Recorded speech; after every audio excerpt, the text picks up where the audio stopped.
Asphalt. Aujourd'hui, nous sommes accueillis en plein cœur de l'aérodrome Cannes-Mandelieu pour l'essai d'une berline efficiente et performante à la fois.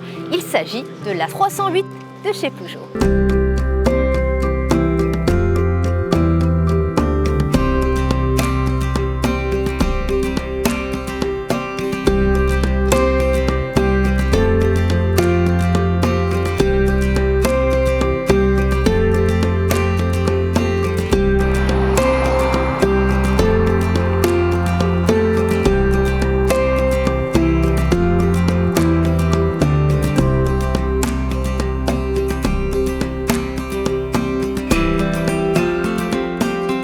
Agnès Tesson-Faget, bonjour. Bonjour. Merci de rejoindre Asphalt.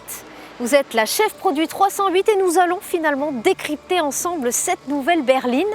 Elle porte en première mondiale quand même le nouveau blason Peugeot. Exactement. Le blason, il incarne tout ce que la marque veut raconter à ses clients dans le monde entier.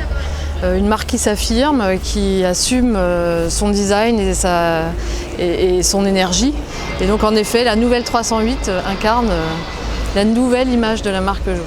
Elle conjugue finalement le passé, la modernité d'aujourd'hui ? Oui, on peut le dire comme ça, en effet. C'est une marque qui ne renie pas son histoire et qui se projette dans l'avenir. Alors cette 308 est dotée finalement d'un tout nouveau design, méconnaissable, avec cette nouvelle calandre notamment.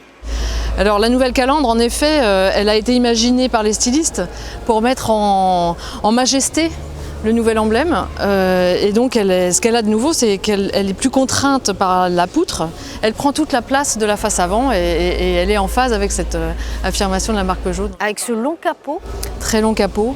On est en effet dans des codes d'architecture qui sont des codes d'architecture plus dynamiques, on va dire presque empruntés aux marques haut de gamme, et avec un capot allongé, une face avant verticale et une voiture un peu rabaissée. Par rapport à l'ancien modèle, c'est vrai qu'elle semble plus athlétique, plus racée. Oui, ça va aussi de pair avec ce qu'on veut proposer à nos clients. Ils attendent de pouvoir affirmer leur choix d'avoir pris une berline et de pouvoir l'assumer. C'est une belle voiture.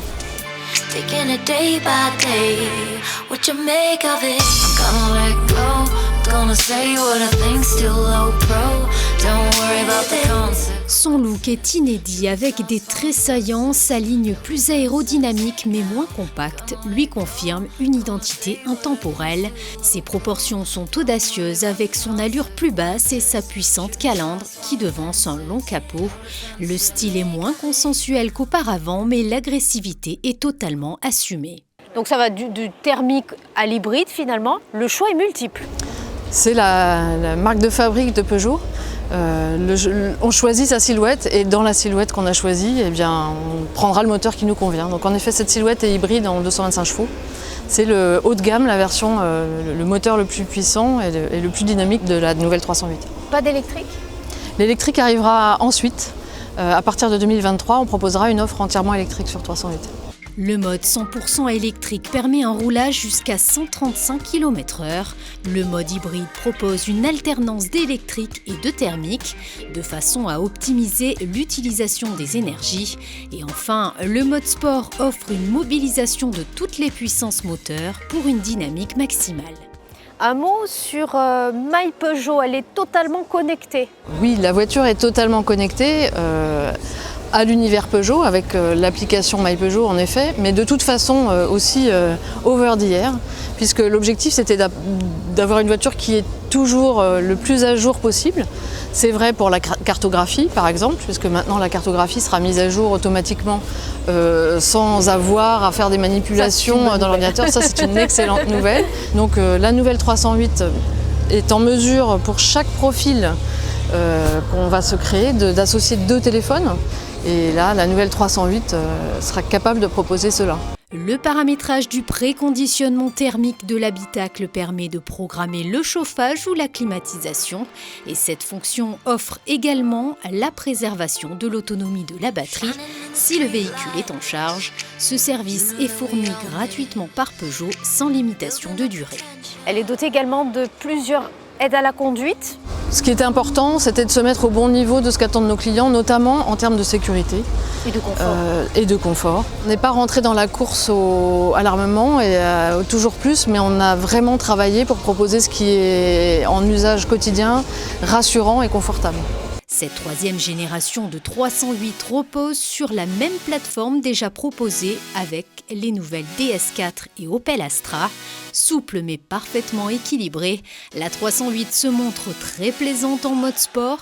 Forte d'un train avant vraiment solide, elle résiste avec aplomb au sous-virage. Pour conclure, finalement, le bilan de cette 308, c'est un mélange de zéro compromis et encore plus de confort et de sécurité.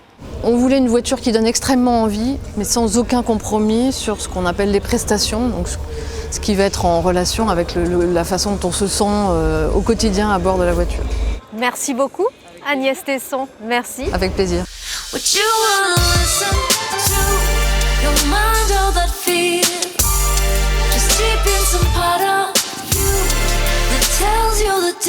Asphalt, c'est terminé. On se retrouve le mois prochain pour de belles surprises en prévision. À très vite.